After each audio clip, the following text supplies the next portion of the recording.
Hi, and welcome to Math for All. I'm Heidi Subnani, and Hello, welcome. And I'm Molly Vokey, and we're super excited for you to be here today.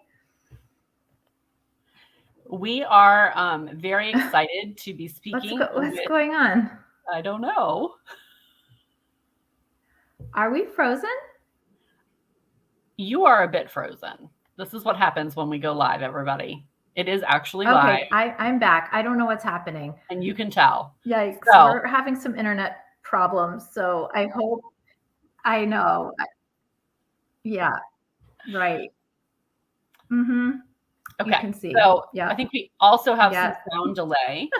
So it's going to be a great. So we're excited for our guest today, Chase Orton, who is going to talk about reclaiming control over our teaching legacy.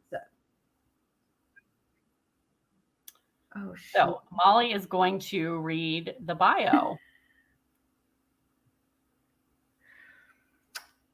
Okay, so let's see how this goes.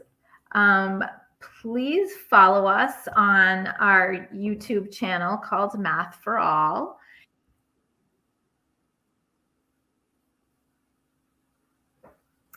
Okay. Chase Horton's unique career path has been guided by his passion for creating productive and inspiring math classrooms that are engaging and fulfilling for both students and their teachers. After graduating from college, he embarked on a 12-year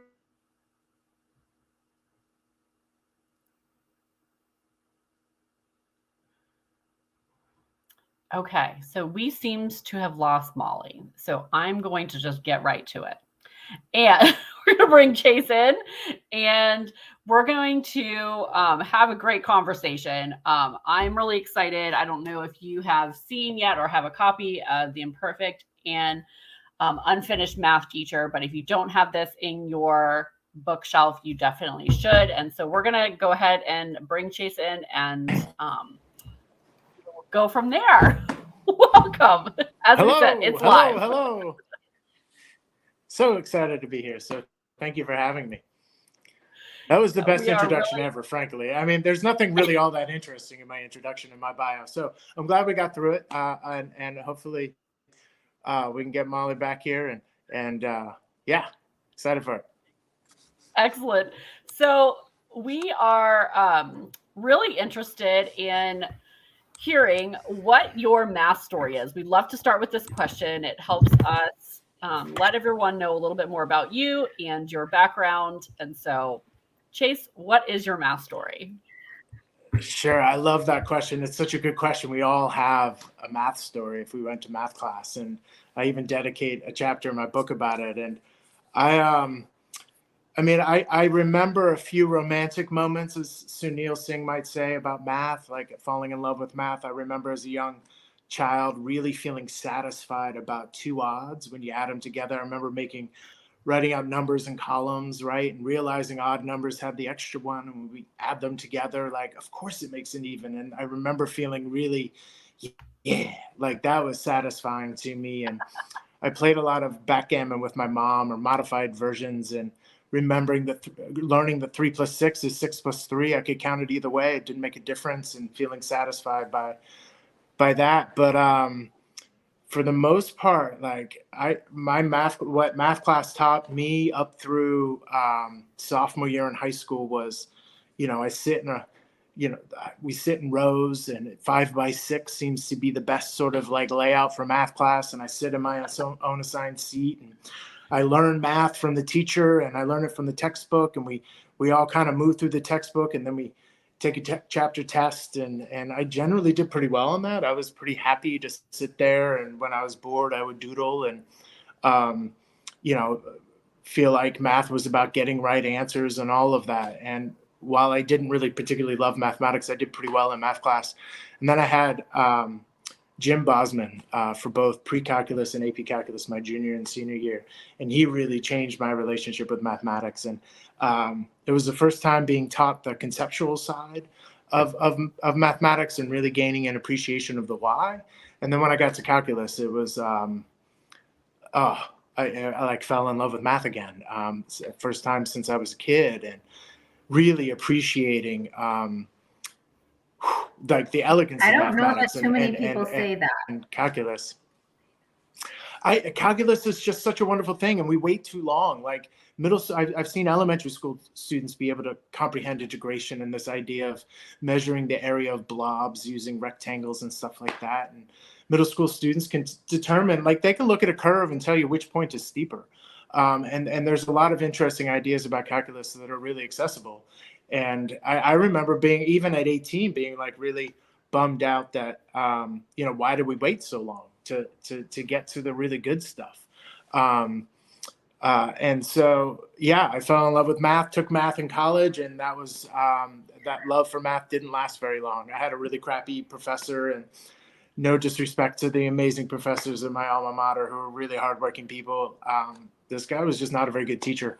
And that was the last math class I ever took, freshman year in college, 18 years old, and went on to major in other things. And but I started tutoring calculus in college, in part because I could see the damage that this teacher was doing to my classmates, right? Like they were having, it was the first time like math anxiety was a thing that I heard about in the late 90s. And here are like people that got into college and they're nervous about their math abilities. And that was a new thing. And I was like, well, I can help.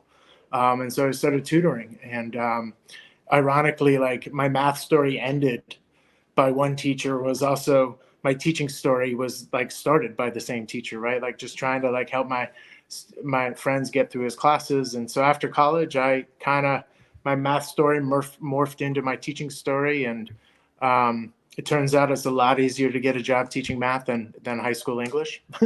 Go figure.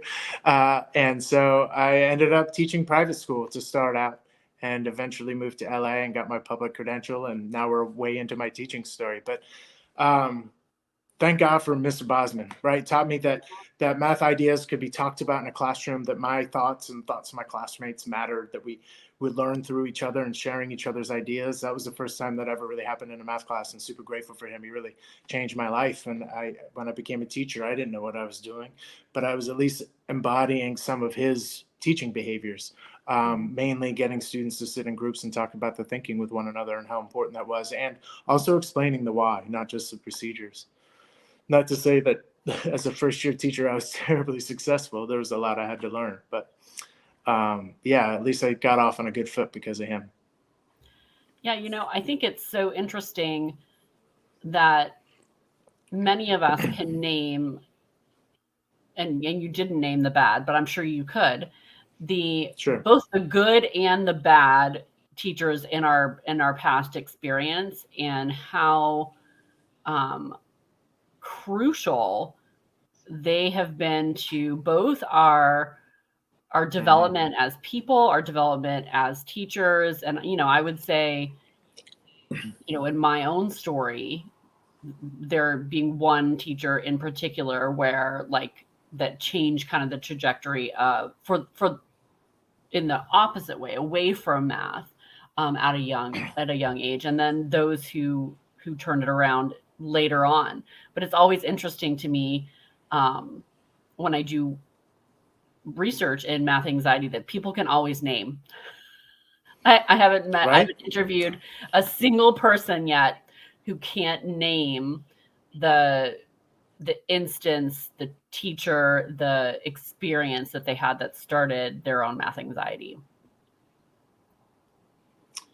Yeah, I met this guy Joshua Bean at CMC South last year, and he gave a talk specifically about this, about inviting us to go back, and students to go back to that first memory, that first moment when you decided that you weren't a math person, right? Like maybe this math stuff isn't for me, and really looking at that moment and really inviting educators and people to really kind of, I don't want to use, I mean, it's a traumatic experience, right? And so it's really looking at how do we look at that trauma in a way that's safe, right? Like this isn't counseling that we're doing here, but really just kind of understanding the story we've been telling ourselves, and maybe that story isn't true, and how do we go about retelling ourselves the story about that trauma and moving forward of it so we can create a new story. He's done a lot. I mean, here I am a year later still talking about his talk and how it impacted me, and just a really interesting perspective, particularly coming from a high school teacher, a public school teacher, really kind of looking at those moments, because we all have that sudden switch that says, math isn't for me. I want to be done with it. How much more do I got to do? That kind of stuff. So. Yeah, absolutely. Molly, were you going to jump in? I feel like I'm going. Can you even hear me? I can hear you now. Okay. I feel like my delay is like ruining everything. It's I'm sorry. I'm sorry. No, I do. I don't have a specific memory like that of I remember not getting into algebra at the time that I wanted to get into algebra. And I just remember all the math classes after that. I always felt like I wasn't the best, and I apparently wanted to be the best and in the best class and whatever. And that one little thing tainted all of the other classes for me. And then I went on to major in math. I'm so weird, but yeah, right. I was like, well, I had to choose a major. I was doing elementary education and I had to choose a major. And I was like, well, I guess I could just do math because I can do math. Oh, it was so hard. It was so hard, but I don't have one specific person. I have that one kind of moment. So I totally understand that. So Chase, maybe you can talk about your book. I know. So your question is, how can we reclaim control over our teaching legacy? So Yeah. Tell us what you mean by that, first of all. Well, what do we want our story to be? And there's so many layers to that question. Like, one is, as teachers, what do we want to leave behind? And I think a lot of us as teachers, we want to leave behind a world that loves mathematics more than the world we found and were born into, right? Like, we really, we have, every teacher becomes a teacher because they have a vision of themselves making a positive impact on the lives of students. And those that become math teachers, I think they all inherently want to see their students develop a positive relationship with mathematics, right? It feels good to have a math class where students are enjoying the learning, enjoying the lesson that we provided, and we see them thriving, right? The joy, the wonder, the curiosity, the success, the ahas, and that sort of data is really, really nourishing. And then the way I phrase it is, we all want our students to have a healthy, positive, empowered math story, right? Just going back to your question that you talked about. And, when we're able to do that, we're really nourished as teachers. And when we're feeling that nourish and feeling that joy, we want to get better. And it's a feeling I call flourishment, right? Just mashing up the words flourishing and nourishment. And it's that rush, that feel good, that high, that is really the only natural reward for good teaching, right? Is to end the day absolutely exhausted, completely elated, and excited to go home and plan for the next day, right? And to get ready and to go do it and to be unfinished and to keep getting better. And but it's hard, right, to have this impact all the time with the system that we work in and all the obstacles that we're facing and everything that we need to navigate. Like, and I think that we see this even before the pandemic, that our individual and collective sense of flourishment is waning. And the pandemic really exposed a lot of equity issues that we've been facing. But it's been harder and harder to have this positive impact. And I worry about our professional vitality, our professional well-being of the math teaching profession and what we can do about it. And so I guess that's what I'm getting at about, as teachers, we want to have a legacy of children loving mathematics. We want to be that teacher that we just talked about, that teacher that, like Mr. Bosman, really saved my math identity and fostered my sense of agency, and for the first time taught me how to love mathematics. And we all want to be that teacher, and we're striving to be, and it's so hard given everything that we face. And I worry that so many teachers are wanting to quit now, and I'm I think the teacher burnout rate is alarming and disconcerting. And so I am thinking a lot about these big questions. What do we want our legacy to be? What do we want to leave behind? And what do we want our story to be, our teaching story and our cultural math story? Like, what do we want to have those? What do we want those to be? And really focusing heavily on finding the flourishment we get when we're really focusing on our professional purpose, which is these questions I'm asking: legacy and leaving the world a better place. I hope that gets at that answer. Yeah. So, It does. I wonder, I think we had a moment, and I don't want to say that the moment is past, but I do wonder. I feel like at the beginning of pandemic, when things initially shut down and schools were closing and my kids were home and we were all driving each other nuts, and I feel like we had a moment where we could have paused and redesigned or rethought or retooled in many ways, that I wonder almost if it has slipped past and it wasn't taken advantage of. In the rush to return to normal, whatever that normal is, which is never going to be for so many people, right? Like over 1 million people have died. I'm still waiting for normal.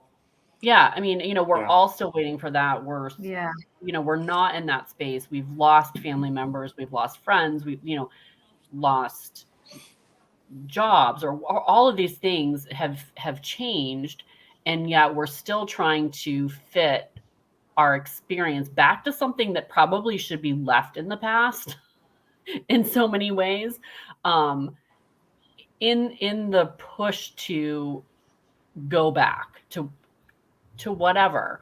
And I think during part that, of it is yeah.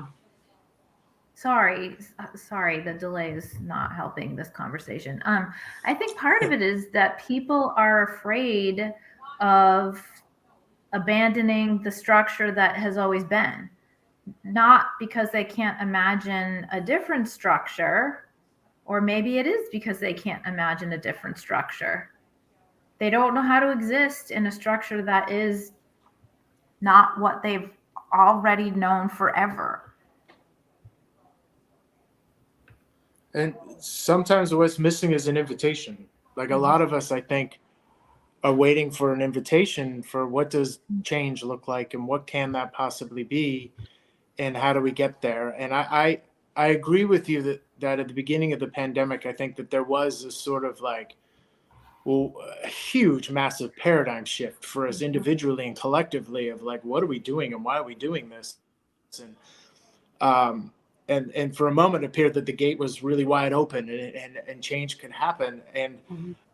But at the same time, the context was so paralyzing, right? Like, what is going on, and are we safe, and are we going to, like, what's going to continue, and what, like, big societal norms are coming into question here.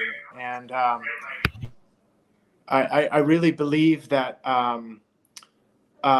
that we can still seize that, Heidi. Like, I don't think that moment slipped by yet. I think that moment is always there, and that we do have more power as teachers and the leaders who support them to really seize back some control, and really regain what we need to feel flourishment, to elevate our own professional identity and foster our sense of agency. And I really believe in that. And that's kind of a lot of the mission of my work, even before writing the book. And the book that I wanted to write was to really empower teachers, to invite them, first of all, invite them into the journey with us, and to offer them the tools that they need, and really not giving them something that they lack, but really presenting a framework that helps position them as capable of directing their own professional learning. I mean, I look at traditional forms of professional development, and it doesn't enhance professional identity. It doesn't foster agency, and it's frankly just a waste of time for a lot of teachers. And it actually erodes their sense of flourishment even more. And I really think that there's a lot that we can do to reclaim that, to reclaim control over our cultural math story, and change the story that we've been telling ourselves, and change the story we've been creating actually in math class, and really focusing on that. Look, I don't have kids. I don't pay a mortgage. I live out of a box truck. I'm a traveling author. We'll work for free, and just interested in co-thinking relationships. Mhm. I'm a terrible capitalist. So, all these things are true. So take my advice with a grain of salt. But I, there, you're not going to get fired for doing something different, which is advocating for the math story of your children and really Mhm. standing by their math identity, their sense of agency, and doing whatever that you can to, I use the phrase cultural steward, but a protector of Mhm. that story, right? Like that is the most important thing. And I think that there's a lot of things that we could be non-compliant with and still not get fired, and allow us to really focus on what we value.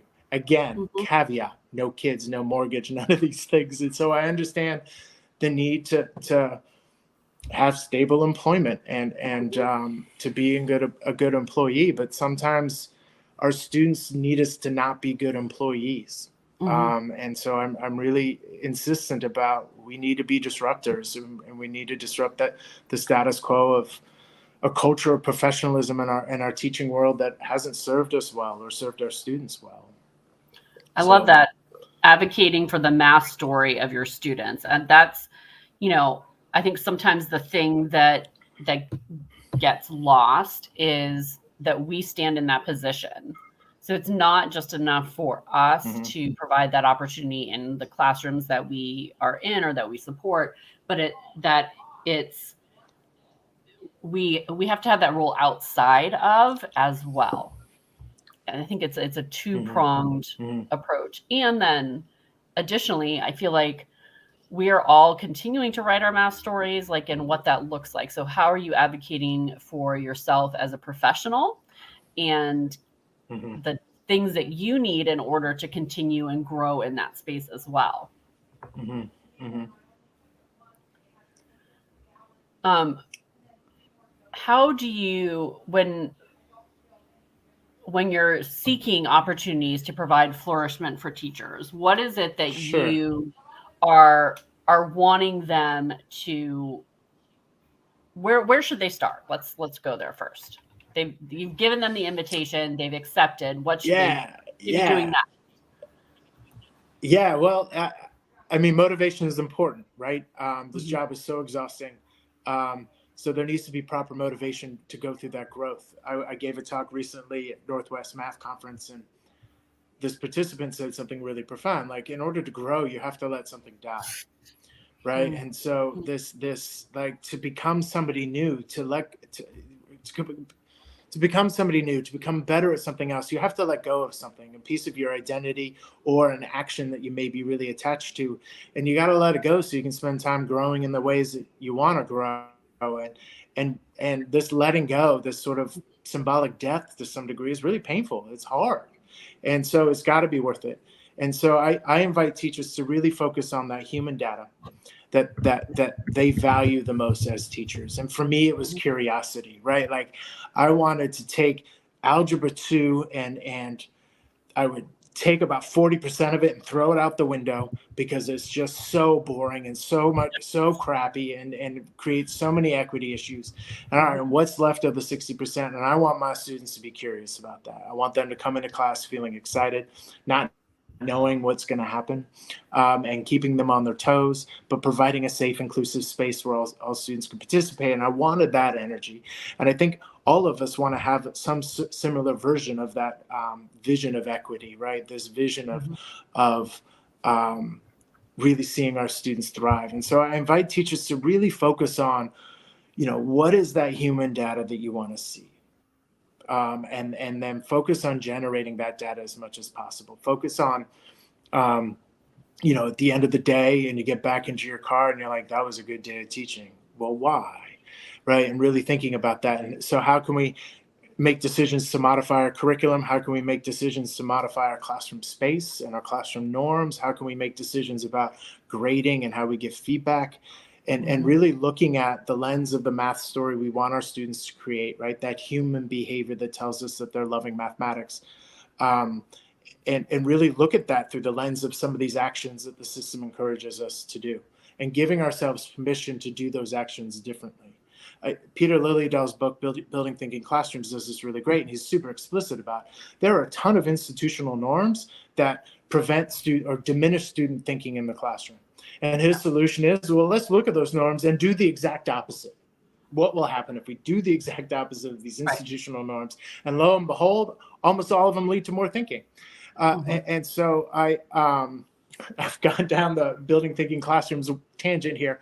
But I really think that we also need to be disrupting a lot of the norms that we have around our own professional development and how we think about math class. And so the first thing I would do is make sure the students are focusing on the things that really value, that they value and that motivate them. And giving them permission to do that. So many teachers are like, well, I can't do that. I'll get in trouble. I got to be compliant. Well, we got this walkthrough checklist thing, and if I don't do this, I'm going to get in trouble. And really encouraging teachers to be like, yeah, we work in a pretty unjust system. And advocating for your student needs might mean being a little bit non-compliant, but you'll be a happier teacher. You'll have a happier math class because of that. So I think that's the first big step. I got two others, but it's a great question, but I want to pause and give you a chance to kind of chime in about whatever you're thinking about too.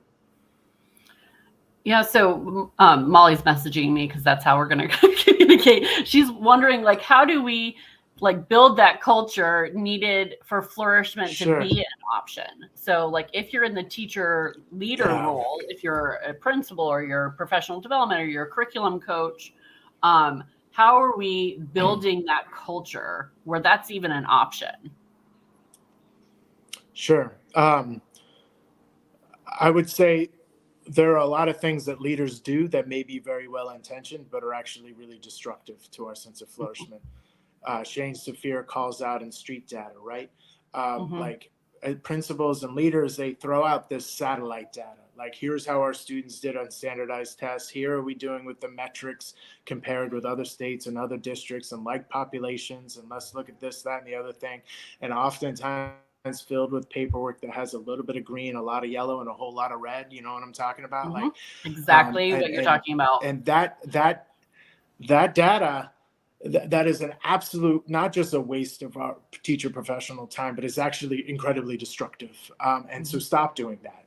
That would be my first indicator of stop using satellite data that may be valuable to you as a school leader, but stop presenting that to your teachers as something that's really going to help them get better. It's certainly not going to help them feel like they're doing well at the work that they're doing, because again, we don't care so much about testing scores as we do that human data, right? So I think that's one big step.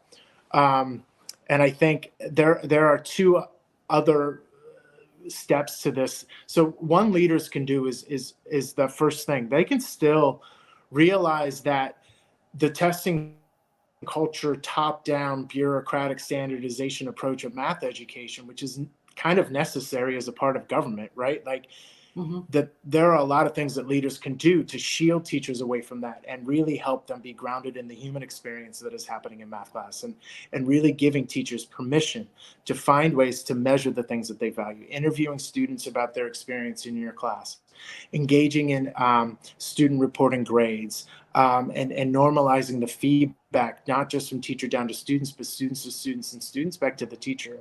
And that those are things that a leader can do. And the single biggest thing, and that I'm a huge advocate in my book, is about positioning teachers in each other's classrooms, not observing or evaluating, but simply there on their own terms, observing the teaching and learning of mathematics from the student perspective. Oftentimes, and it's really quite asinine, right? Like when we look at the teaching profession, how little collaboration we have with our peers. Can you imagine if your surgeon never watched another surgeon do the surgery that they're about to do on you? And I hope they didn't watch it just once. I hope they watched a whole lot, and I hope they were observed a whole lot, and I hope there was a whole lot of reflection. Like I sure as hell hope it didn't happen in the first 6 months of their career, and they've never had it happen for 10 years since then, right? Like we've got to create opportunities for teachers to be in each other's classrooms. And I know that means getting out of the physical silos that divide us, but also the emotional silos that teachers are really, we're ripe with imposter syndrome. We feel really insecure because math class isn't working for all of our students. And I try to tell teachers that, like, show me the perfect math class. It does not exist. We are all Mhm. imperfect, right? And none of us are crushing it, right? It's certainly not every single day. And so getting teachers to be okay, to trust that we're going to give each other grace about the fact that math class isn't going perfectly, but Mhm. really giving teachers the time to sit and observe and watch a student or a group of students or the whole collective class, either on a super granular view of what is this student doing, to really the balcony view of looking at the class as a whole and looking at the story making that's happening there. And I invite teachers to not be sitting there with a checklist. This is not a chance for the administration to implement their checklist tool, right? But to help focus that reflection, I invite teachers to think about, like, how are students positioned as being capable, right? Are they Mhm. being offered mathematics that they all can do, that they can all access and share what they know? So positioning, looking about ways that we can position students as capable, looking at elevating student voice, right? Are there ways that we're speaking for students and students could be telling us what they know instead? Really enhancing the student identity and building them up. I think every teacher says, like, yeah, I want my students to believe in themselves, but what are you doing, teacher, when you hand back a test with a grade on it? Right? Mhm. What are you showing that student? Doesn't matter how many times you tell them that, you believe in them and that they're capable and that you want them to see themselves as a math person. Like, there are behaviors that we engage in that sometimes when we see it in another class, we're like, oh, I should stop doing that with my own students, or maybe I want to think about this differently.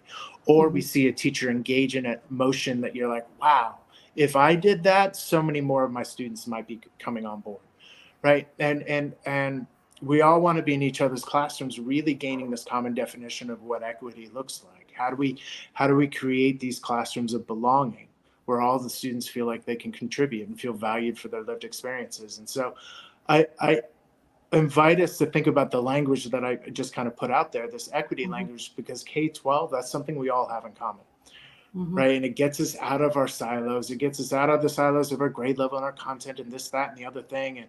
And it really helps us talk about what we have in common. And all of that language, equity language, is about the math story of students.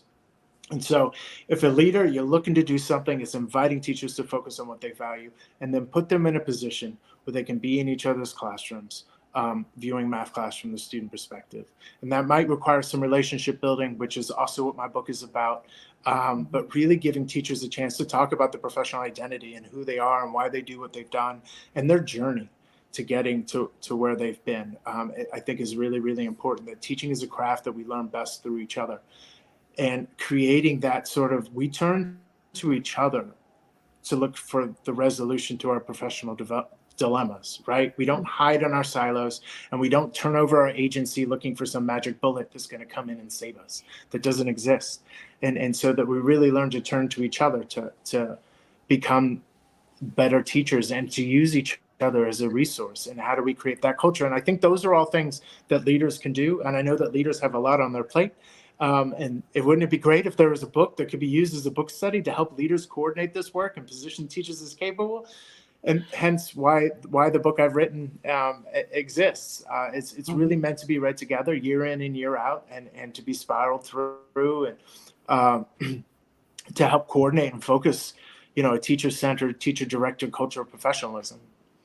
So, yeah, I kind of rambled a lot there, but I hope that gets at No. really what you're looking at. I know that I get labeled as being so abstract, and it's like, here are three specific things that you can do: focus, vantage, and relationships. Which I can go on and on about the research behind these things. They're not my things. I just, what I've learned from other teachers, what I've learned from what the research says, and kind of putting it in teacher friendly language that I've learned works with the teachers that I work with.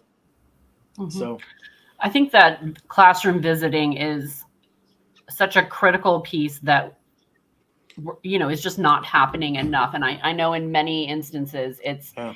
like, particularly now, teachers are covering for empty classes. We have instances where it's a teacher videoing in from another location because there's just not Mm-hmm. a teacher available in some rural schools, Mm-hmm. and that kind of thing. And so then how do you have those opportunities but it is so critical, just thinking about, as an administrator, even if you have to cover a class so that a teacher can go do that, like, when I think it's that important that we begin to spend time in each other's classes learning from each other and what that looks like. And again, not from a critical standpoint, but who else do we see teach?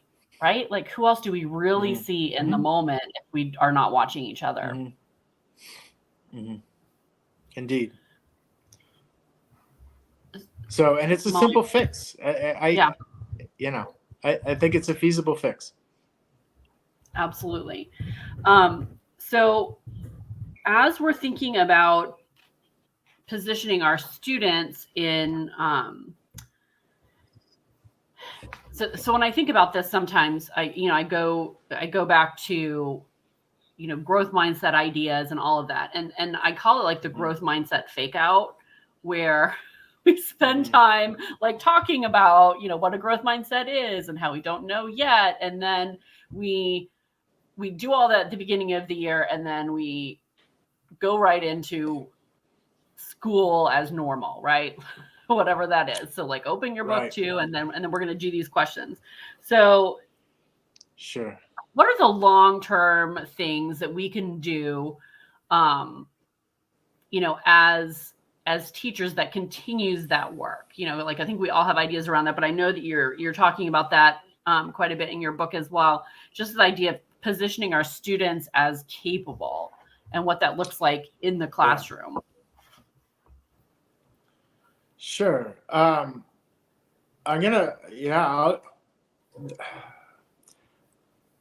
So the long-term plan for those, I think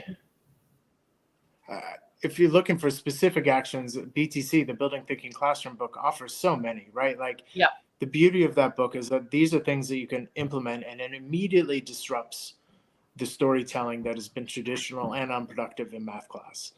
So the random grouping, for example, having students working in groups that are not chosen by the teacher, and the students get used to this dynamic group setting about the exchange of ideas and getting over their emotional hurdles and really establishing that culture, right? And spending time doing this work on tasks that aren't traditionally mathematics, non-curricular tasks, and getting students working up on the vertical surfaces and thinking about how do we arrange our furniture and how do we defront the room, that these are things that we can start today. And I don't necessarily know if it needs it.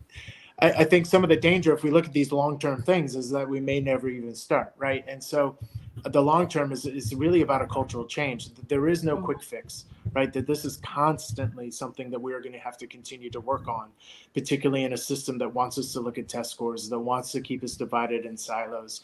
We work in a system that wants to reduce PD, like effective math teaching, down to a recipe or a checklist that anybody can follow. And those are persistent. They're not going to go away, right? And so I think the long-term plan is realizing that this is cultural work. This is about helping teachers and students and leaders, human beings in a system, bring unproductive tacit beliefs up to the surface, right? Like, because so much of this is cultural.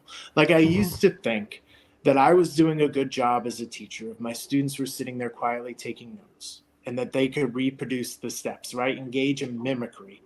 And I used to think that was I'm doing my job. I can get them to get right answers, right? And but this idea of mimicry is something that we kind of tacitly value. We crave it as teachers, like, yes, that's the answer, yes, right? And that's something that's really deeply held, like in a cultural level, like in our identity. And it's hard to just necessarily say that we're going to engage in different changes. Like, we've really got to do this deep cultural work about some of the unproductive assumptions we have about how math class is supposed to go. And so I think the long-term work is recognizing that it's cultural, it's continuous, it's going to be slow, it's in incremental steps, it doesn't necessarily follow a traditional plan. And if leaders are looking for a long-term solution, it's like, how can I position the humans within the system to do more human things for each other? And the biggest part is listening to each other's story. listening to their experiencing and processing that experience with them. And if teachers or leaders are looking for that really long term, it's really about engaging in storytelling, and really honoring and hearing the experience that we all have, and creating that culture. And really, I mean, to get at that long-term thing, I don't have a 5-step, long-term, like, sort of agenda. Whoops, there I go. Me with my technology issues here. And go through that long-term action plan. Like, it's cultural work. And the work will take a long time anyway. Well, and Molly was saying too, when we think about some of these major changes, these can be, they don't have to be specific to math. It can be all subject areas that everyone in the school can participate in. I think a lot of these different ways of thinking and different ways of changing culture are not math specific. I think sometimes we may need it the most. But just because of historically what the math classroom has looked like, but everybody can participate in this. Yeah, it says on the cover of my book that I am only a co-author. The reader is a co-author as well, right? Like, I'm inviting people to share their story, and it's an invitation. I know I call mine the imperfect and unfinished math teacher, but in the book I talk about, if anybody wants to write the imperfect and unfinished English teacher or a science teacher or something like that, with stories from science class or English class, I would love to help them out with that. Like, I think that there's a lot that is universal about being a good teacher in general, not just math, but also being a good human being. And what I've learned about my own imperfections and my own baggage and my own hang-ups, right, that I've had to work on myself to become a better teacher for the students I worked with, or become a better coach or collaborator with the teachers I work with. There's a lot of personal growth we have to go through, and that requires a lot of vulnerability and authenticity. And so, again, I've gone down a tangent again. Forgive me. But it is. I think that idea. Go ahead. Yeah. No, it's that idea that we can, like Molly's saying, leverage other people's subject experiences to help us grow as math teachers. I think there are things that, I brought from the English classroom into the math classroom, is that idea of questioning and looking for pattern and making predictions. That was really helpful for my first year or two of making that transition. And so when we think about that, those are all things that we can bring with us and that we can learn in other spaces.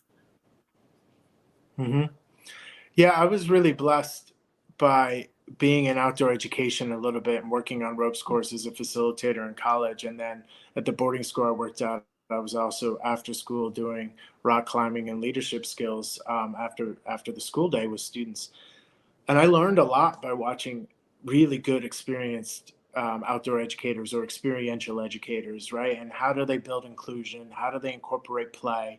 And really how they share authority. Like, I learned visible random grouping from them, right? Like, about, here's your group and this is your team and this is the goal, and it's not competitive, it's collaborative and play, and really learning how to just those human things that we all like to do, right? Like, a good outdoor educator or experiential educator is positioning groups to do their human thing, and they won't be perfect, but the group will advocate and reveal what the group needs by just letting the group be a group for a minute with a challenge. And it reveals what those people need to go through. And so to have that experience before conjoined with my math class experience, it really helped me engage in and bypass some of the traditional academic norms of an academic classroom that are really destructive to engagement and cooperation. And how can I bring in those elements of outdoor experiential education into my math class? It really helped me avoid some of the pitfalls that I think a lot of teachers may go through. And I think I was fortunate to start in a private school where the downside is nobody was telling me what to do, because nobody knew really what to do. And as long as I had a heartbeat, was teaching math and kids were safe, great, go to it. But we don't know what you're doing, but you just keep going. And I'm like, hey man, I got a degree in English Lit. Like, I know I tutored math in college, but this whole teaching thing, I'll just figure it out. And you get your butt kicked quite a bit. But I didn't have anybody telling me what to do, and I was really kind of left to figure it out. But when I made the Mhm. switch to public school, I was like, oh, it was just a massive world of difference, right?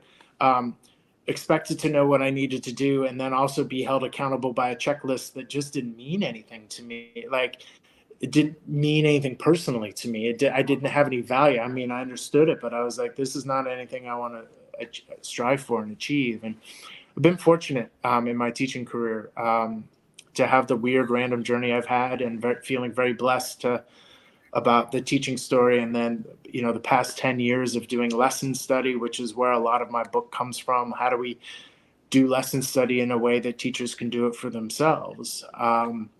And sort of presenting that in this book, and just being a curriculum author, and hearing all these people's teacher stories has been really rewarding, and it's been a great career so far. I'm excited for where it goes next. Who knows? Yeah, absolutely. So, So let's talk a little bit about how people can learn more about you.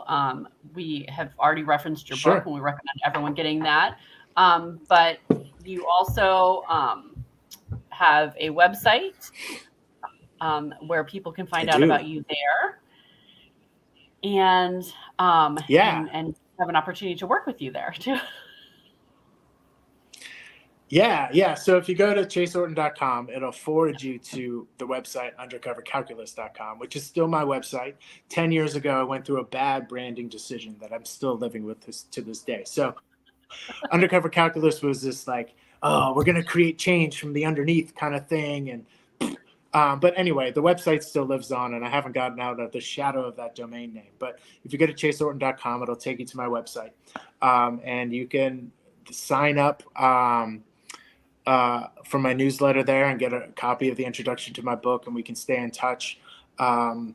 If you, I also this summer have 7. You can buy the book. Yes, thank you, Molly. You can buy the book there. Yes. Prompts for that, and ways to reach out and get in touch with me. And I created. If you're looking for a taste this summer, I just made a personal goal to make a video about every week around a certain question and a prompt.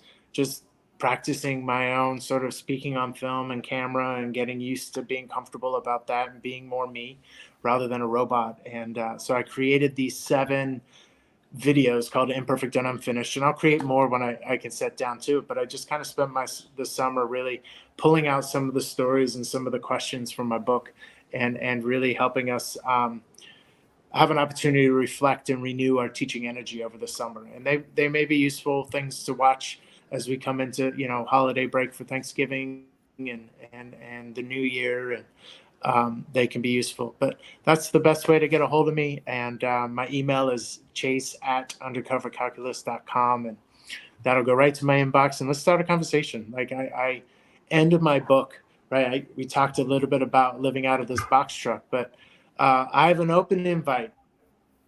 Gas prices willing and distance willing, an open invite. I want to teach math with people. Not that I have the answers and I'm coming to bring you answers or tell you how to do it. I want to go into your math classroom and get your teaching story, and to see how math class is going for you, particularly if you work in small town America, and really curious about that. And then I'm inviting myself to park in your driveway and break bread with you afterwards, and share stories and be humans, and talk about the things that we've seen in math class. And it's a really, I don't know where this creative project goes. I don't know if it turns into another book, but I am earnestly traveling around the country, and hoping to collect some math stories. I tried to start it last winter, and then this thing called Omicron came around and was like, nah, I got other plans for you. But so I was planning on seeing some really amazing math educators and missed out on it.